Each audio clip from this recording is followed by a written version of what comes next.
Kingdom of फूल यानी कि मूर्खों का राज्य होता है। और ये एक कहानी है कन्नड़ की, एक फोक टेल है, यानी कि एक जब एक लोक प्रचलित यानी कि जहाँ पे उस एरिया में एक लोकल कथाएं होती हैं उनको फोक टेल बोल देते हैं। तो इसमें होता क्या है, किंग जो होता है, किंग भी पागल होता है, मूर्ख होता है, और मिनिस्टर भी मूर्ख होता है। तो दोनों क्या सोचते हैं कि हम दूसरे की तरह राज्य नहीं चलाएंगे, और हम क्या करेंगे, दिन में हम जो दिन है उसको रात बना देते हैं और रात को दिन बनाते हैं, यानी कि सारे काम हम रात में करेंगे और दिन में सोएंगे। तो ये प्लान बनाते हैं। तो ऐसा ही होता है, और एक मार्केट इंट्रोड्यूस करते हैं जहाँ पे सब कुछ बहुत ही चीपली मिलता है, बहुत ही सस्ता मिलता है, बहुत चीप मिलता है। और वो सब कुछ और प्राइस जो होता है हर ऑब्जेक्ट का वो होता है 1 डूडू। 1 डूडू जिस तरीके से हमारा 1 रुपया है यहाँ पर, उसी तरीके से वहाँ पे 1 डूडू है, उनकी करेंसी है डूडू। तो होता क्या है कि एक दिन एक गुरु और एक डिसिपल वहाँ पर आते हैं, और वो देखते हैं कि ये तो राज्य तो बिल्कुल सुनसान पड़ा है, यहाँ तो कोई है ही नहीं है, और इस शहर इतना ब्यूटीफुल है। तो वो थोड़े हैरान होते हैं, लेकिन शाम तक घूमते घूमते जो हो जाती है उनको, जब शाम हो जाती है तो फिर वो देखते हैं कि उस राज्य में तो रात को लोग जागते हैं और सब कुछ 1 रुपये में मिल जाता है। तो बड़े खुश होता है जो डिसिपल होता है। डिसिपल क्या होता है, शिष्य होता है, ठीक है। तो वो कहता है कि मैं तो यहीं रुक जाता हूँ, मुझे खाने पीने का बड़ा ही कंफर्टेबल जगह है ये तो, और यहाँ पे मैं अपना खाता पीता भी रहूँगा। तो वो वहीं रुक जाता है। गुरु उसको कहता भी है कि भाई ये जो राज्य है यहाँ पर रुकना ठीक नहीं है, ये मूर्खों का राज्य है, और यहाँ पे क्या होगा नेक्स्ट कुछ नहीं पता। तो फिर ऐसा वो डिसाइड कर लेता है कि मैं तो यहीं रुकूंगा। तो एक दिन क्या होता है कि एक चोर जो है घर में चोरी करने के लिए घुसता है किसी व्यापारी के। तो जो चोर व्यापारी के घर में घुसता है तो वो दीवार को तोड़ता है।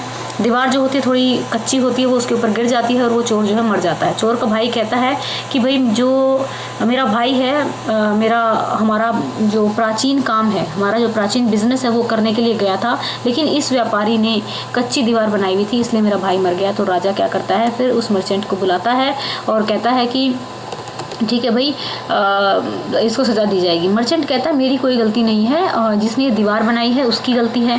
तो दीवार बनाने वाला कहता है मेरी कोई गलती नहीं है, जब मैं दीवार बना रहा था तो मेरा ध्यान ही नहीं था। क्यों? क्योंकि एक लड़की थी, डांसिंग गर्ल थी, नाचने वाली थी, वो बार बार आ रही थी, सीढ़ियों में से ऊपर नीचे जा रही थी, उसकी पायल की आवाज़ मुझे आ रही थी, इतना तो मेरा दिमाग वहाँ पर दीवार बनाने में था, ना ही आँखें बनाने में थी, तो मेरी कोई गलती नहीं है। तो फिर जब लड़की को बुलाया जाता है तो लड़की कहती है कि मेरी भी कोई गलती नहीं है, क्योंकि जो ये सुनार है यही दुष्ट है, और ये मेरे को बार बार वहाँ बुला रहा था, मेरी ज्वेलरी को प्रिपेयर करके नहीं दे रहा था। तो फिर पकड़ा जाता है सुनार को। सुनार कहता है कि मेरी भी कोई गलती नहीं है, मेरे को तो एक मर्चेंट, एक बहुत ही जो रईस मर्चेंट है, उसने मुझे ऑर्डर दिया था कि भाई ज्वेलरी बना दो। तो उनके घर शादी थी, तो आपको तो पता ही है कि जो अमीर लोग होते हैं वो कितने इम्पेशेंट होते हैं, कितने बेसब्र होते हैं, उनका काम तो पहले करके देना होता है। तो इसलिए मैं इस नाचने वाली लड़की का जो ज्वेलरी है वो नहीं बना पाया। फिर क्या होता है, फिर वो कहता है कि तो फिर उनको समझ में आता है कि चलो भाई अल्टीमेटली जो मर्चेंट है, जो रिच मर्चेंट है या व्यापारी है, उसी की गलती है, तो उसको पकड़ के लेके आओ। तो पता लगता है कि जो मर्चेंट होता है वो इस मर्चेंट का, जिसके घर की दीवार टूटी थी, उसी का जो फादर होता है वो इसको ऑर्डर करता है। तो इसको पकड़ के लाया जाता है, कहते हैं कि भाई अब इसको एग्जीक्यूट करेंगे। तो फिर वो कहता है कि नहीं, मेरी भी कोई गलती नहीं है, मैं क्या करूँगी, तो मेरे फादर की गलती है, मेरी कोई गलती नहीं है। तो फिर वो कहता है कि ठीक है, चाहे जब तुम अपने पिता से सारी प्रॉपर्टी इनहेरिट करते हो, उसका जो भी कुछ सामान है या फिर जो भी मतलब चीज़ें होती हैं उसकी तुम लेते हो, तो तुम उनके जो अपराध होते हैं उनके भी तो उत्तराधिकारी होगे ना। जब तुम उसकी प्रॉपर्टी के उत्तराधिकारी हो तो उनके पापों के भी तो उत्तराधिकारी होगे। तो फिर ऐसा होता है। उसके बाद उसको एक वो बनाया जाता है जिस पे लिटा के उनको डेथ, मतलब उनको मारा जाना होता है। तो वो नई एक स्टेक बनानी होती है, तो वो नई स्टेक बनती है, ये देखो स्टेक। तो लेकिन जो स्टेक का साइज़ होता है ना वो बहुत बड़ा बन जाता है।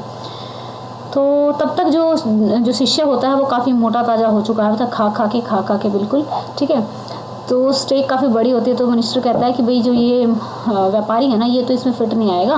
तो फिर राजा वो सोचते हैं, वो कहते हैं कि ठीक है, हम एक ऐसा वो ले आते हैं, एक ऐसा आदमी ढूंढ लेते हैं जो इसमें फिट आ जाए। तो वो पकड़ लाते हैं उस शिष्य को, उस डिसिपल को पकड़ लाते हैं, क्योंकि वो खा के मोटा हो चुका था। और फिर वो कहता है कि मेरी तो कोई गलती ही नहीं है। तो फिर उसको याद आता है, वो कहता है कि भाई बेशक गलती हो ना हो, ये राजशाही ऑर्डर है तो उसको मानना पड़ेगा हमें। तो फिर वो पकड़ ले आते हैं उसको, और उसके बाद वो मन ही मन अपने गुरु को याद करता है कि मेरे गुरु ने सही कहा था कि ये मूर्खों का राज्य है, मुझे यहाँ नहीं रुकना चाहिए था। मूर्ख इंसान के पास ना दोस्ती करनी चाहिए, ना ही उसके साथ रुकना चाहिए। तो ये वो मन ही मन दुआ करता है। तो जो गुरु होते हैं वो देख सकते हैं पास्ट भी, प्रेजेंट भी, फ्यूचर भी। तो वो आते हैं और राजा को कहते हैं कि पहले अपने शिष्य के कान में कुछ कहते हैं और फिर अपने राजा को कहते हैं कि पहले मुझे आप ये बताओ कि भाई जो गुरु और जो शिष्य होता है उनमें से दोनों में से महान कौन होता है। वो कहता है कि गुरु होता है। तो कहता है कि पहले ना मुझे डेथ पे डालो, मतलब मुझे डेथ दो, मुझे सजा दो। तो वो कहता है कि नहीं भाई, हमें तो एक मोटा ताजा आदमी चाहिए था, तुम क्यों मरना चाहते हो। तो कहता है कि मैं आपको बता तो दूंगा, लेकिन इसमें ना एक रहस्य की बात है। तो फिर वो सोचता है कि रहस्य की क्या बात है। तो कहता है कि आप प्लीज़ सुनना चाहते हो। तो वो उसको बता देता है उसके कान में। तो कहता है कि पक्का मैं तभी बताऊंगा जब पक्का आप प्रॉमिस करो कि आप मुझे ही सजा दोगे।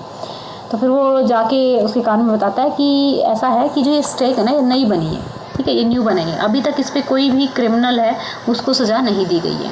तो इसीलिए वो कहता है कि अगर अभी इस पर कोई भी, मतलब ये भगवानों के जस्टिस के लिए बनाई गई है, अगर इस पर किसी को भी सज़ा मिलती है ना तो मतलब वो सीधा अगले जन्म में राजा बनेगा, ठीक है, और जो दूसरा आदमी मरेगा वो उसका मंत्री बनेगा। तो पहले मेरे को मार दो और फिर मेरे शिष्य को मार देना, तो हम अगले जन्म में राजा और मंत्री बन के पैदा होंगे। हम इस जो साधु वाली लाइफ है, हम इससे तंग आ चुके हैं। तो राजा को लगता है साधु पुरुष जो हैं वो झूठ कहाँ बोलते हैं और सही ही कह रहे हैं। तो वो सोचता है कि क्यों ना मैं ही मर जाऊँ और मैं और मंत्री मर जाते हैं और हम ही क्या कर लेते हैं, अगले जन्म में फिर से राजा और मंत्री बनकर पैदा हो जाते हैं। तो वो लोग क्या करते हैं, शाम को जेल में जाते हैं और उससे पहले वो जो अपने लोयल जो मिनिस्टर होते हैं उसको कह देते हैं कि आज रात को ही जो पहला आदमी आएगा उसको सज़ा दे देना, फिर दूसरा आदमी आएगा उसको सज़ा दे देना।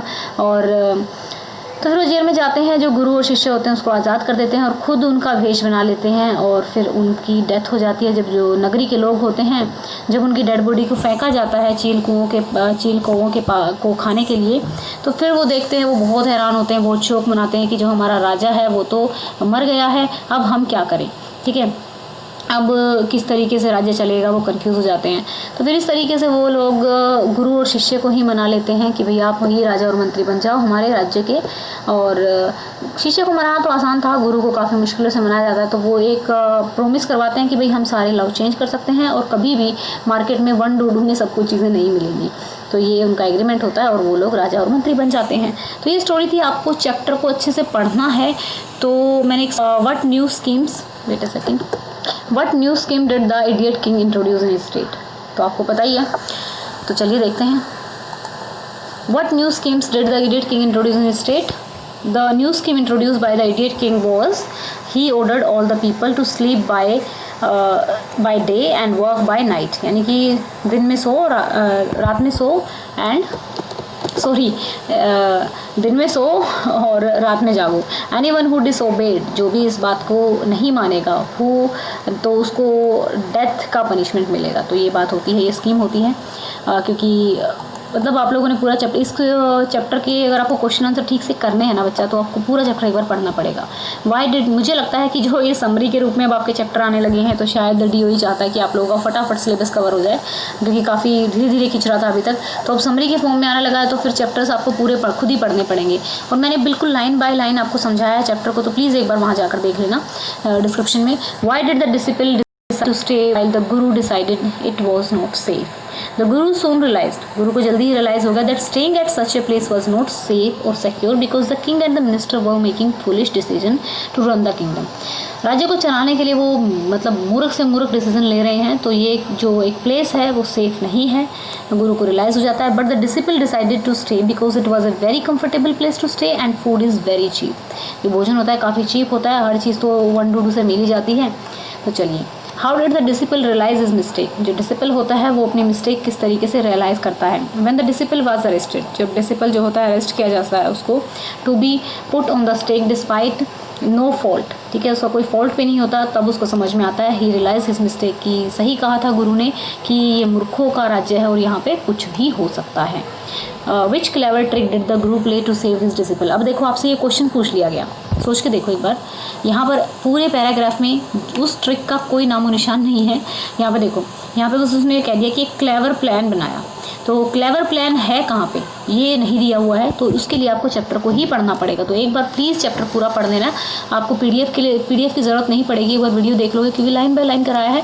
और जैसा कि आप लोगों ने कहा था कि भाई कुशिका पे डाल देना मैम, चैप्टर्स मिलने में दिक्कत होती है, तो मैंने डाल दिया है। वैसे मैं उस चैनल को 9th-10th का नहीं चाहती थी बनाना, बड़े बच्चों का चैनल था वो, बट अभी वहाँ पर मैं कुछ नहीं डाल रही हूँ, तो फिर आप लोग वहाँ से देख लेना। That stake is the stake of the god of justice. जो स्टेक थी, ठीक है, वो भगवान के न्याय करने की एक स्टेक है, और ये नई थी। अभी तक इस पर किसी क्रिमिनल को सज़ा नहीं दी गई है। तो हूएवर डाइज ऑन इट, जो भी इस पे मरेगा ना पहले, तो वो रीबोर्न होगा as a king of this country, and whoever go next will be future minister of this country.